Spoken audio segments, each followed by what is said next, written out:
Quiero invitarlos entonces a que vayamos alistando nuestras Biblias y aquellos que tomamos nota, alistemos también nuestros apuntes. Yo tengo aquí hoy conmigo la Biblia, la Biblia de las Américas. Pero para los textos de apoyo voy a usar la versión Reina Valera. Entonces, vayámonos ubicándonos y vamos abriendo nuestras Biblias en Colosenses, capítulo 4. Carta del apóstol Pablo a los Colosenses, capítulo 4. Hoy terminamos, mis hermanos, nuestro estudio de la carta de Pablo a los Colosenses que iniciamos hace algunos domingos. Una carta muy interesante. Una de las cartas de la prisión. Pablo la escribió mientras estaba encarcelado, aproximadamente entre el 57 y el 62 después de Cristo, en el primer siglo. Ya estamos allí, hermanos. Colosenses capítulo 4, Nuevo Testamento. Quiero que leamos desde el capítulo 3, versículo 18. Y como les digo, yo tengo la Biblia de las Américas, Colosenses 3, 18. ¿Estamos allí? Dice la palabra de Dios: mujeres, estad sujetas a vuestros maridos como conviene en el Señor. Maridos, amad a vuestras mujeres y no seáis ásperos con ellas. Versículo 20, hijos, sed obedientes a vuestros padres en todo, porque esto es agradable al Señor. Padres, no exasperéis a vuestros hijos para que no se desalienten. Siervos, obedeced en todo a vuestros amos en la tierra, no para ser vistos como los que quieren agradar a los hombres, sino con sinceridad de corazón, temiendo al Señor. Y todo lo que hagáis, hacedlo de corazón como para el Señor y no para los hombres, sabiendo que del Señor recibiréis la recompensa de la herencia. Es a Cristo el Señor a quien servís. Versículo 25, porque el que procede con injusticia sufrirá las consecuencias del mal que ha cometido, y eso sin acepción de personas. Capítulo 4, versículo 1, amos, tratad con justicia y equidad a vuestros siervos, sabiendo que vosotros también tenéis un Señor en el cielo. Perseverad en la oración, velando en ella con acción de gracias, orando al mismo tiempo también por nosotros, para que Dios nos abra una puerta para la palabra, a fin de dar a conocer el misterio de Cristo, por el cual también he sido encarcelado. Versículo 4, para manifestarlo como debo hacerlo. Andad sabiamente para con los de afuera, aprovechando bien el tiempo, que vuestra conversación sea siempre con gracia, sazonada como con sal, para que sepáis cómo debéis responder a cada persona. ¿Están conmigo, hermanos? Versículo 7, en cuanto a todos mis asuntos, os informará Tíquico, vuestro amado hermano fiel, ministro y consiervo en el Señor. Porque precisamente para esto os lo he enviado, para que sepáis de nuestras circunstancias y que conforte vuestros corazones. Y con él a Onésimo, fiel y amado hermano, que es uno de vosotros. Ellos os informarán acerca de todo lo que aquí pasa. Versículo 10 del capítulo 4, Aristarco, mi compañero de prisión, os envía saludos. También Marcos, el primo de Bernabé, acerca del cual recibisteis instrucciones, si va a vosotros, recibidle bien. Y también Jesús, llamado Justo. Estos son los únicos colaboradores conmigo en el reino de Dios, que son de la circuncisión, y ellos han resultado ser un estímulo para mí. Epafras, que es uno de vosotros, siervo de Jesucristo, os envía saludos, siempre esforzándose intensamente a favor vuestro en sus oraciones, para que estéis firmes, perfectos y completamente seguros en toda la voluntad de Dios. Versículo 13, porque le soy testigo de que tiene profundo interés por vosotros y por los que están en la Odisea y en Hierápolis. Lucas, el médico amado, os envía saludos, y también Demas. Saludad a los hermanos que están en la Odisea, también a Ninfas y a la iglesia que está en su casa. Versículo 16. Cuando esta carta se haya leído entre vosotros, hacedla leer también en la iglesia de los laodicenses. Y vosotros, por vuestra parte, leed la carta que viene de la Odisea. Y decida Arquipo, cuida el ministerio que has recibido del Señor para que lo cumplas. Yo, Pablo, escribo este saludo con mi propia mano. Acordaos de mis cadenas. La gracia sea con vosotros.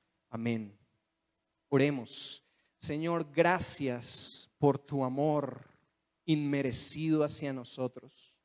Hoy te suplicamos que nos muestres a Cristo reflejado en tu palabra, que avives nuestros corazones para que seamos hombres, mujeres, familias, una comunidad que ama tu palabra y que no solamente la lee y la estudia, sino que también la practica, empezando en casa, pero también en el trabajo, en el estudio y en todo lugar donde tú nos lleves, que podamos ser un reflejo de Cristo, porque tu palabra mora en abundancia en nosotros, Señor. En el nombre de Jesús te damos gracias. Amén.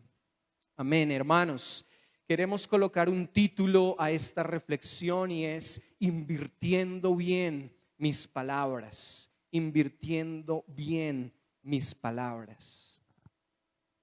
Comunicarnos por medio de las palabras, que es básicamente lo que está haciendo Pablo en su despedida en esta carta a los Colosenses, es un don de Dios, hermanos, una muestra de que somos semejantes a Él. Recordamos Génesis capítulo 1, versículo 26. Fuimos creados a imagen y semejanza de Dios. Y una de las capacidades que podemos exhibir de parte de nuestro Creador como su reflejo es poder comunicarnos con nuestras palabras. Es poder hablar. Es un milagro, es un don. Ahora quiero hacerles una pregunta, entendiendo esto. ¿La manera en que invierto mis palabras a diario refleja que soy semejante a Dios? ¿O de pronto muchas veces refleja que soy semejante al diablo? ¿La manera en que invierto mis palabras a diario refleja que soy semejante a Dios? Obviamente, en el contexto de esta carta, de lo que Pablo nos está hablando, es que nuestras palabras, como reflejo de nuestra convicción, también son un resultado y también hacen parte integral de la forma como vivo. Y por eso hemos estudiado tantas veces también en Génesis el significado de la verdadera adoración. Hermanos, la adoración no es venir un día a la semana a decir al Señor, te amo, te adoro, te exalto, pero mi vida no refleja eso. La verdadera adoración es obediencia al Señor y a su palabra. Si revisamos ahí en el capítulo 3, leamos juntos el versículo 16 y 17, el llamado imperativo de Pablo en capítulo 3, versículo 16, ¿cuál es? Que la palabra de Cristo habite en abundancia en vosotros, ¿verdad? Eso dice.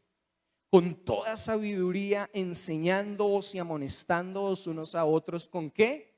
Con salmos, himnos y canciones espirituales, cantando a Dios con acción de gracias en vuestros corazones.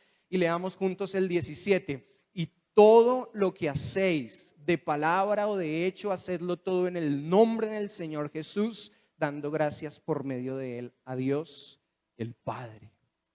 Hay una conexión entre lo que decimos y lo que hacemos como creyentes. Hay una sinergia en nuestra vida como cristianos cuando pensamos en el uso de nuestras palabras, en invertir bien nuestras palabras, pero también la forma como vivimos. Ahí mismo, en el capítulo 3, versículo 18 que acabamos de leer, ¿qué dice el Señor a través de Pablo, hablando específicamente a las familias y hablando específicamente a los matrimonios. Dice: mujeres, versículo 18, estad sujetas a vuestros maridos como conviene en el Señor. Y varias veces hemos conversado de la forma como se entiende hoy en día la sujeción. De una forma totalmente equivocada, hermanos. La sujeción de una mujer a su esposo, a un esposo que está también sujeto a Cristo, no tiene por qué ser gravosa. Cuando un hombre está sujeto a Cristo y a su palabra, para la mujer es mucho más sencillo sujetarse completamente confiada. La sujeción no es inferioridad. Lorena está sujeta a mí en Cristo y eso no quiere decir que yo sea más que ella. Las personas que tal vez entienden o han estado en alguna posición militar saben también que hay unos rangos, que está el capitán, está el coronel. Y aunque existen los rangos, no quiere decir que el capitán sea mejor o sea más capaz que el coronel. La única diferencia es que tienen distintas responsabilidades, distintos roles, y así mismo es en el matrimonio. Y también por eso vemos un llamado en el versículo 19 a los maridos. Dice: amad a vuestras mujeres y no seáis ásperos con ellas. ¿Cómo estamos invirtiendo, esposos, nuestras palabras en nuestro matrimonio? Nuestro trato hacia nuestra esposa es tosco, grotesco, duro. Dice otra versión. Pero también en ese mismo contexto que ya estuvimos estudiando, hay un llamado a los padres. Y dice el versículo 21: padres, no exasperéis a vuestros hijos para que no se desalienten. Estuve estudiando un poco respecto a este llamado a los padres. Y encontré, hermanos, que no exasperar a nuestros hijos, como lo explica el mismo versículo, es no darles motivos para que ellos se desanimen. Yo sé que las generaciones pasadas me entienden mejor cuando escuchan frases como: yo soy su papá y esto se tiene que hacer así porque yo lo digo y punto, y no hay mayor explicación. Esa no es la forma como Dios actúa con nosotros como sus hijos. Ahora, tampoco tenemos que estar dando explicación de todo lo que hacemos a nuestros hijos, pero cuidado, padres, con la forma como tratamos a nuestros hijos y con lo que estamos generando en su corazón, ánimo o desánimo. Qué bueno sería que pudiéramos como padres ser consecuentes. Y si damos una orden a nuestros hijos, ellos puedan entender el por qué les estamos dando esa orden y que es para su bien.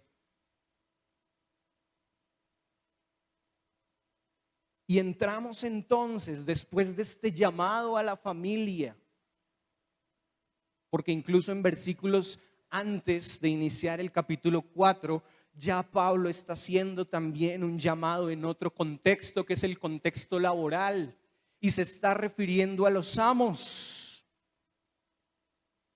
y a los siervos. Y dice desde el capítulo 3, versículo 22: siervos, obedeced en todo a vuestros amos en la tierra, no para ser vistos como los que quieren agradar a los hombres, sino con sinceridad de corazón, temiendo al Señor. Hermanos, hay que leer la Biblia de forma contextual. Yo estoy seguro que Pablo no estaba de acuerdo con la esclavitud cuando escribió la carta a los Colosenses y otras. La esclavitud es algo terrible. Desafortunadamente, en el primer siglo de la era cristiana, el Imperio Romano había instituido la esclavitud.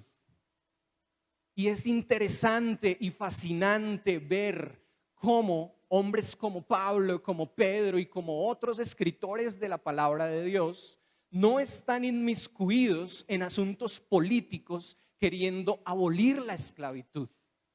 Ellos están dando recomendaciones para que, a pesar de ese modelo de amo y siervo, ellos puedan poner en práctica la palabra de Dios y pueda haber una relación sana y pueda haber una relación equitativa, aún en medio de esa institución social que era la esclavitud, con la cual estas personas, conocedores del Señor, que escribieron su palabra, no estaban de acuerdo.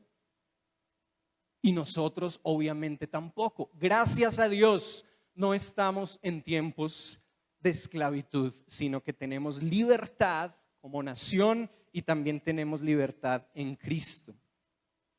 Pero precisamente hay un llamado de Pablo cuando dice, leamos nuevamente el versículo 1 del capítulo 4, donde está hablando también a los amos. En el 3:22 ya le había dicho a los siervos: obedezcan a sus amos en la tierra y háganlo con sinceridad, porque ustedes tienen un Señor aún más alto, que es Cristo. Ahí está el foco del asunto. Pero también en el versículo 1 del capítulo 4 hay un llamado a los amos y les dice: tratad con justicia y equidad. Ahí está, hermanos. Tratad con justicia y equidad a vuestros siervos, sabiendo que vosotros también tenéis un Señor en el cielo. De hecho, el mismo Pablo estaba ahí en el centro del asunto cuando fue acompañado en sus prisiones por Onésimo, el siervo de Filemón. Y al parecer Onésimo era un siervo fugitivo. Según vemos en la historia, Onésimo se le había volado a Filemón. Y posteriormente lo que hace Pablo cuando escribe su carta a Filemón es decirle: Filemón, ahí te envío a Onésimo, por favor recíbelo bien, trátalo bien. Vamos a ver 4 formas, hermanos, 4 formas rápidamente en esta última sección de Colosenses de invertir bien mis palabras. 4 formas de invertir bien mis palabras. Primera forma de invertir bien mis palabras: orando. Esa es una primera forma de invertir bien mis palabras. Dice, y leamos desde el versículo 2, o leamos versículos 2 y 3. ¿Qué dice entonces? Colosenses 4:2. Perseverad en la oración, velando en ella con acción de gracias, orando al mismo tiempo también por nosotros, para que Dios nos abra una puerta para la palabra, a fin de dar a conocer el misterio de Cristo, por el cual también he sido encarcelado. En muchos otros pasajes, hermanos, y yo tengo acá otros que les pido que busquemos también, Pablo nos está diciendo: necesitamos orar. La iglesia de Cristo necesita hoy orar. Pero atentos, hermanos, porque unos versículos antes estábamos viendo un llamado a la familia, ¿verdad? Maridos, esposas, hijos. Y no podemos olvidar ese contexto inmediato de los versículos anteriores. ¿Por qué les digo esto? Porque muchas personas, lamentablemente hoy en día, esperan en muchas comunidades que el pastor organice 5 tiempos de oración a la semana para ellos poder orar. Y aquí solamente tenemos uno virtual en este momento. Hermanos, necesitamos empezar a desarrollar una disciplina espiritual de oración personal. De hecho, hace unos meses una hermana salió de esta comunidad y me dijo: la razón por la que yo salgo es porque encontré una iglesia donde de domingo a domingo hay oración de 7 de la mañana a 12 del día. Y yo le dije 2 cosas. Lo primero, me parece bien que estén orando, pero también le dije: hermana, no dependas de los tiempos de oración que organizan en ese lugar para desarrollar, para fomentar, para incentivar tu vida de oración personal, porque eso es temporal. pero las disciplinas que tú estableces puede ser que sean un poco más extensas, que tengan un fundamento real, verdadero en tu relación con Dios. No dependas de la relación de otros, de los tiempos que organizan otros para orar. Y es importante tener tiempos para orar como comunidad y vamos a seguir trabajando en eso, pero necesitamos entender que nosotros mismos debemos ser conscientes de la importancia de orar y de ser perseverantes. Miremos Hechos 1:14. En Hechos 1:14 precisamente habla de esto. ¿Cómo era la vida de la primera iglesia?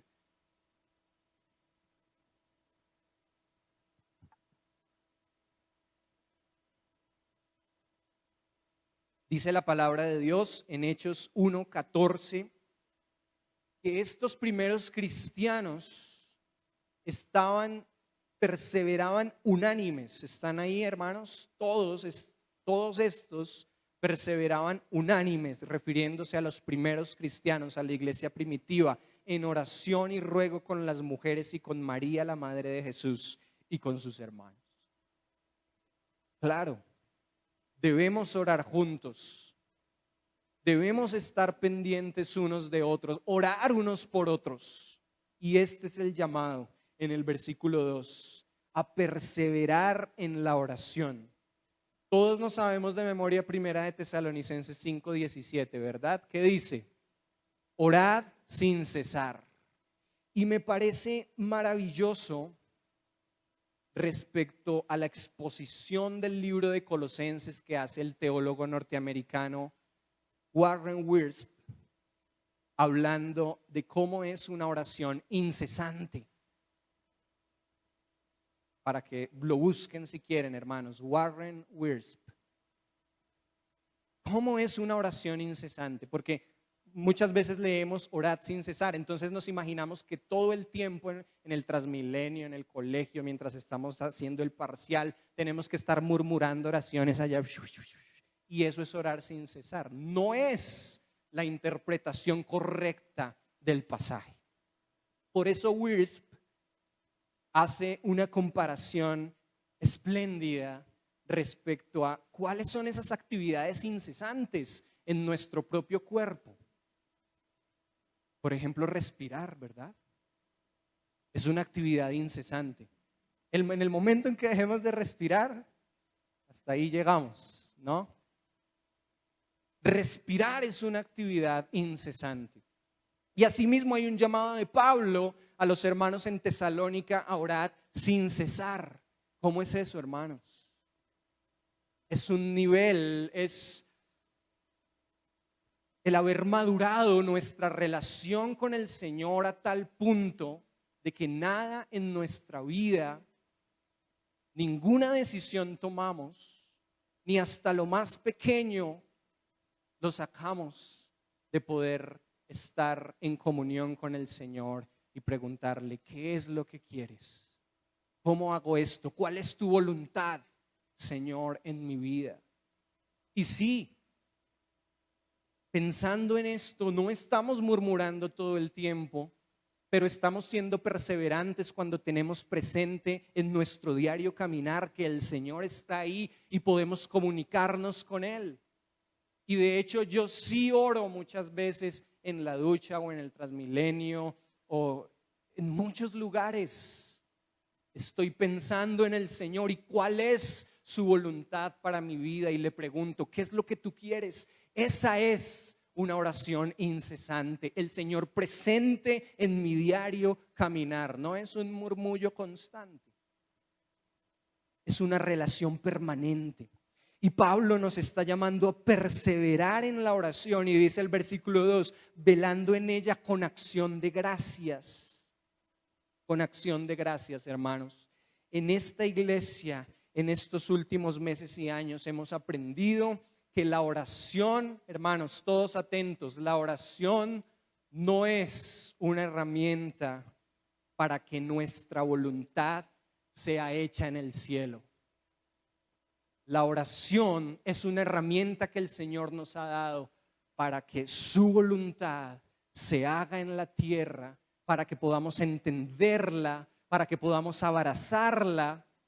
Y por eso Jesús enseñó a sus discípulos a orar de esta manera: que se haga tu voluntad así en el cielo, también en la tierra. Pero hay un elemento interesante y es la gratitud.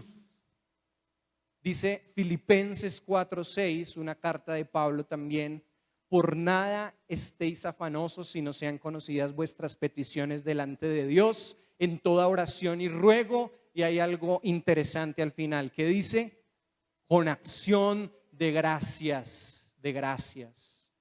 Por eso queremos empezar un proyecto el próximo año donde expresemos motivos de gratitud a Dios y no solamente estemos pidiendo todo el tiempo, sino que nuestra oración sea una oración con acción de gracias, dando gracias al Señor por lo que tenemos.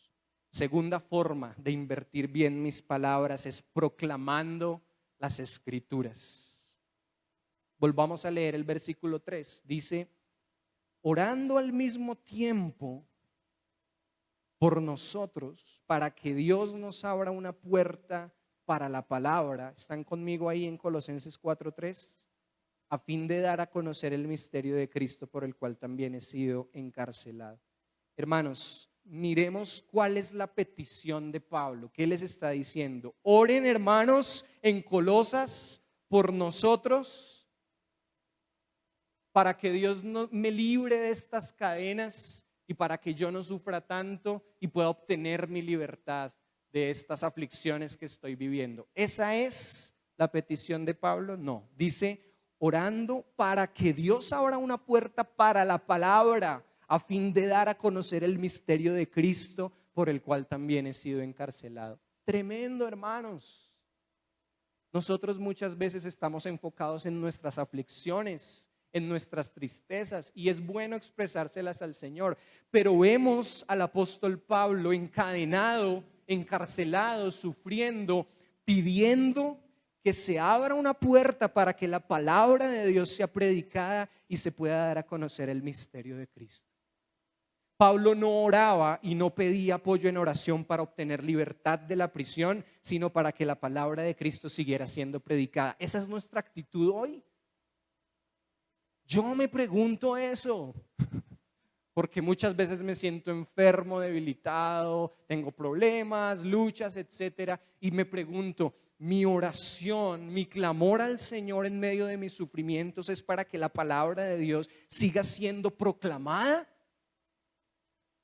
Muchas veces no, entonces tengo que cambiar, tengo que reflexionar en esto. Hechos 14:27, vamos rápidamente. Hechos 14:27, Pablo está contando respecto a su primer viaje misionero y les cuenta a los hermanos con los que estaba en ese momento su visita a Antioquía, etcétera, etcétera. Dice Hechos 14:27, y habiendo llegado y reunido a la iglesia, refirieron cuán grandes cosas había hecho Dios con ellos y cómo había abierto la puerta de fe a los gentiles. Hermanos, estos primeros cristianos no estaban preocupados por la prosperidad material, económica, por qué tanto ellos lograban superarse como personas, sino para que la palabra de Dios fuera predicada. Filipenses capítulo 1, por un momento. Filipenses capítulo 1, versículo 12.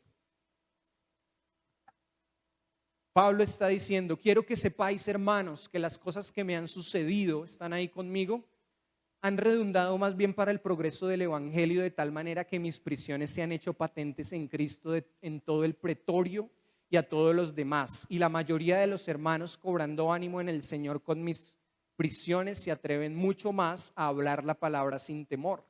Algunos a la verdad predican a Cristo por envidia y contienda, pero otros de buena voluntad. Los unos anuncian a Cristo por contención, no sinceramente, pensando añadir aflicción a mis prisiones, pero los otros por amor, sabiendo que estoy puesto para la defensa del evangelio. ¿Qué pues? ¿Cuál es la conclusión? Que no obstante, de todas maneras, o por pretexto o por verdad, Cristo es anunciado, y en esto me gozo y me gozaré aún. Si recuerdan a John Bunyan, hace 8 días preguntamos que no hemos dado los premios de la historia de la iglesia. ¿Quién era John Bunyan? ¿Sí recuerdan? ¿Alguien recuerda? Era un escritor, teólogo inglés del siglo XVII. ¿Cuál fue el libro más famoso de John Bunyan? El progreso del peregrino. Léanlo, hermanos, vean la película. Miren lo que dijo John Bunyan en el siglo XVII respecto a esto.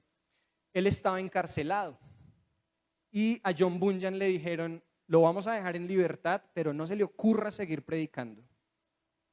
Le advirtieron eso. ¿Y qué dijo John Bunyan?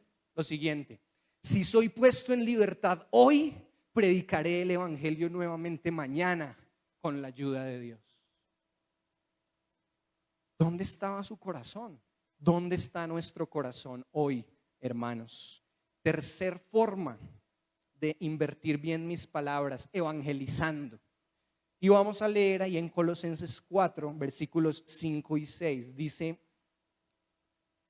andad sabiamente para con los de afuera, aprovechando bien el tiempo. Versículo 6, que vuestra conversación sea siempre con gracia, sazonada como con sal, para que sepáis cómo debéis responder a cada uno. Cuando Pablo dice en el versículo 5 que andemos sabiamente para con los de afuera, se está refiriendo a aquellos que no hacen parte de la familia de Dios. Y entendemos también que cuando dice andad sabiamente, se está refiriendo, hermanos, atentos a que nuestra conducta sea coherente con el mensaje que estoy comunicando con mis palabras. De nada me sirve decirle a un compañero de trabajo: arrepiéntete de tus pecados y ven a Cristo, pero estoy haciendo trampa y él se da cuenta de esa trampa, o estoy engañando a mi esposa, etcétera, etcétera, tantas cosas. Debe haber una coherencia. Por eso Pablo dice: andad sabiamente. Y cuando refiere aprovechando bien el tiempo, hermanos, en este contexto se refiere a aprovechar las oportunidades para testificar a otros, para mostrar a Cristo. ¿Estamos invirtiendo nuestras palabras en mostrar a Cristo cuando estamos manejando en Bogotá, por ejemplo? No es fácil, ¿verdad? Esta es la ciudad más congestionada del mundo, pero estamos invirtiendo bien nuestras palabras, evangelizando, aprovechando bien el tiempo, las oportunidades. Y hay dos elementos en el versículo 6 de los cuales Pablo habla, y son la gracia y la sal. Y estudiando estas dos palabras, Pablo no está diciendo otra cosa, sino que nuestra conversación sea edificante y de buen gusto. Hay otra versión que dice, si no estoy mal, es la Nueva Versión Internacional, en ese versículo, que nuestras conversaciones no sean obscenas. Hermanos, nuestras conversaciones no pueden ser obscenas si somos verdaderos creyentes. Tienen que ser conversaciones de buen gusto. ¿Cierto que es la sal lo que le da el gusto a las comidas? Lo que les hace tener un sabor. Y por eso el Señor nos llamó a hacer sal en esta tierra, a sazonar. Pues así deben ser nuestras conversaciones en ese contexto de evangelizar, de buen gusto. ¿Por qué? Porque la obscenidad, la vulgaridad, eso no es de buen gusto. Y por eso lamento tanto que hoy en día se haya llevado la obscenidad y la vulgaridad incluso a lo que hoy llaman arte y música. Es absolutamente horroroso escuchar la música, entre comillas, que hoy en día es comercial y que a mucha gente le encanta. Música que denigra a la mujer, obscena, espantosa, y no deberíamos estar de acuerdo con eso. Efesios 4:29, ¿qué dice respecto a esto? Para pasar al último punto. Efesios 4:29, ¿ya estamos allí? Ninguna palabra corrompida salga de vuestra boca, sino la que sea buena para la necesaria edificación, a fin de dar gracia a los oyentes. Palabra edificante, hermanos. Y respecto a lo que acabo de decir, yo sé que algunos no están de acuerdo, pero yo siempre tengo una reflexión y es, ¿qué pensaría Beethoven? ¿Qué pensaría Mozart? ¿Qué pensaría Chopin de escuchar lo que hoy en día llaman música? Ni siquiera, hermanos, el rock de hace unos años, porque muchas partituras de esas canciones fueron tomadas de la música clásica, pero lo que hoy vemos, lo que hoy en día vemos es absolutamente triste y deplorable, de mal gusto. Por eso estamos diciendo que como creyentes nuestra conversación y todo lo que hacemos es de buen gusto porque tiene sal. Somos la sal de la tierra. Cuarta forma en que invierto bien mis palabras para terminar es compartiendo mis cargas. Versículo 7 dice, vamos a leer del 7 al 9, en cuanto a todos mis asuntos, Pablo dice, os informará Tíquico, nuestro amado hermano, fiel ministro y consiervo en el Señor, porque precisamente para esto os lo he enviado, para que sepáis de nuestras circunstancias y que conforte vuestros corazones, y con él a Onésimo, fiel y amado hermano, que es uno de vosotros, ellos os informarán acerca de todo lo que aquí pasa. Hermanos, compartamos nuestras cargas, no nos quedemos con las cargas en nuestro corazón. Por eso tenemos ese momento del break, para contar a otros, obviamente en cierta medida. La confianza se tiene que construir, pero compartamos nuestras cargas con otros. No estamos solos, podemos orar unos por otros. Muchas veces un abrazo es suficiente, pero compartamos nuestras cargas. No invirtamos nuestras palabras quejándonos más. En vez de quejarnos, compartamos nuestras cargas y aflicciones con otros. Y aquí en esta última parte de Colosenses encontramos que Pablo está hablando de Tíquico y Onésimo, que fueron los que llevaron esta carta a los colosenses. De hecho, Tíquico también llevó la carta a los efesios, a las personas en Éfeso. Pero Pablo habla en esta última sección de Timoteo. Al parecer Timoteo estaba escribiendo la carta a los colosenses y en la última parte ya Pablo toma la pluma y firma. Eso es lo que dice el versículo 18 del capítulo 4. Pero también estaba Epafras, el pastor de Colosas, estaba Aristarco, estaba Juan Marcos, el sobrino de Bernabé. Y si recuerdan que Pablo había tenido un altercado con Juan Marcos, con Bernabé debido a Juan Marcos, pero aquí al parecer ya estaban reconciliados. Y Pablo les dice, reciban bien a Marcos. Tuvimos un momento de dificultad, pero ya lo superamos. Y también está Lucas, que es médico y les envía saludos. Él estaba rodeado en estas prisiones de hermanos que estaban ahí con él y era el apóstol Pablo. Nosotros, ¿por qué nos vamos a guardar nuestras cargas y nuestras dificultades? Es por eso, hermanos, que deseamos impulsar nuevamente esa parte de la misión en nuestra comunidad.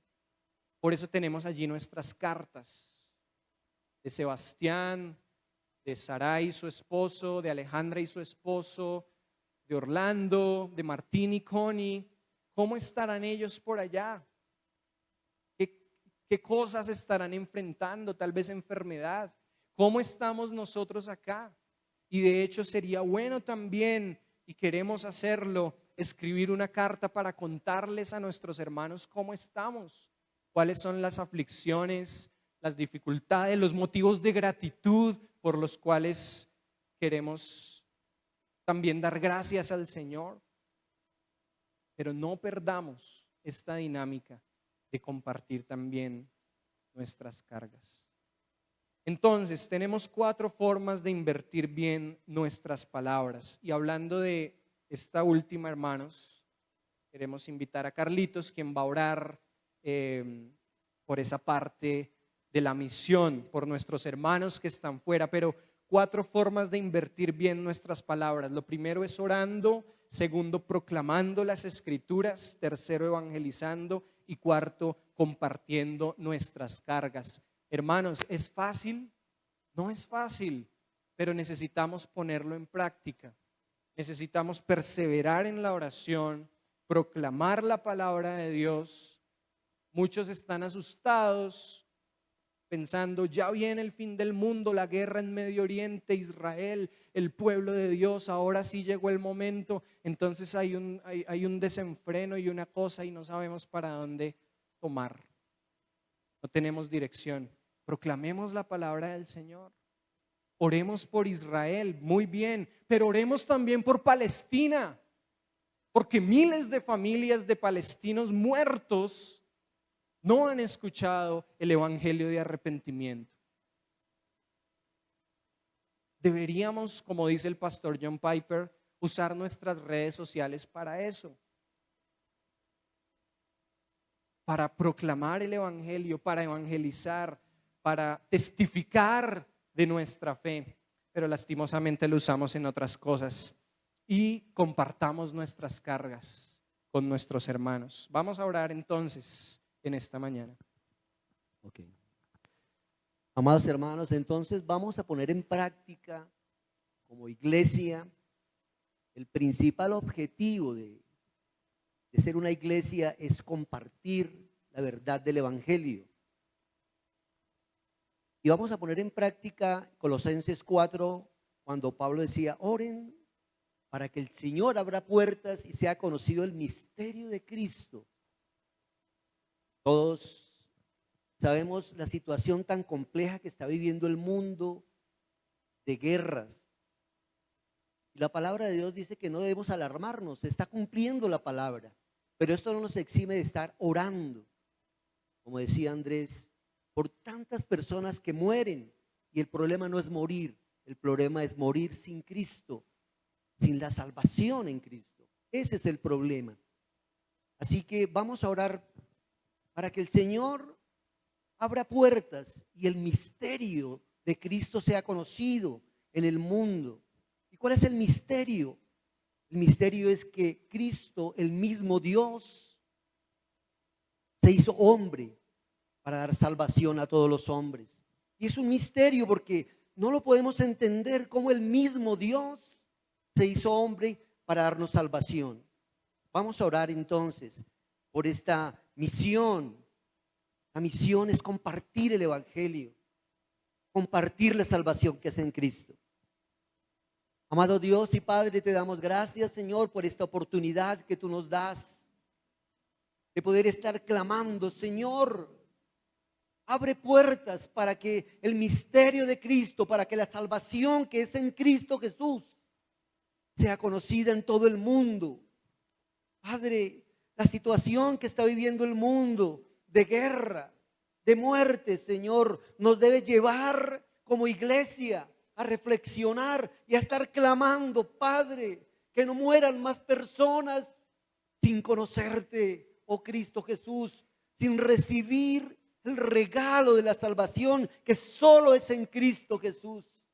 Por eso queremos clamarte, poderoso Dios, que toda la iglesia de Cristo se movilice, Señor, en oración, porque hacer la misión no es solo ir, también es orar y dar, Señor.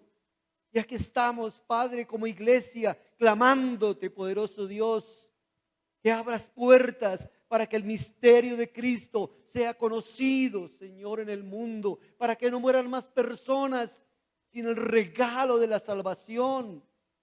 Porque tu palabra dice que tu anhelo, Señor, es que todos los hombres procedan al arrepentimiento y puedan conocer la verdad que es la salvación en Cristo, Señor. Padre, como iglesia nos movilizamos en oración, en ruego, poderoso Dios, que tú abras puertas para que el misterio de Cristo sea conocido por muchas y por todas las personas, Señor, en el mundo. Oramos por todas estas naciones que están en guerra. Oramos, Señor, por Israel, oramos también por Palestina, oramos por Ucrania, por Rusia.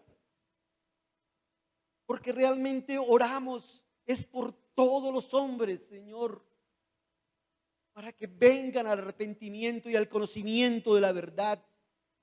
Clamamos por todas aquellas personas que tú has permitido que vayan al sitio y estén allí compartiendo la palabra. Guárdala, Señor, fortalécela, Señor, suple todas sus necesidades, poderoso Dios. Pero como iglesia, Señor, debemos estar clamando también.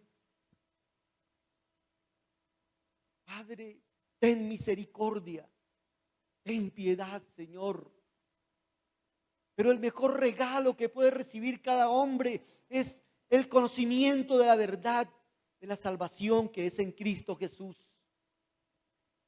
Oramos, poderoso Dios, y que podamos seguir orando personalmente por el mundo, Señor, por la salvación para todos los hombres que es en Cristo Jesús. Te damos gracias, poderoso Dios, en el nombre de Cristo, nuestro Señor y Salvador. Amén.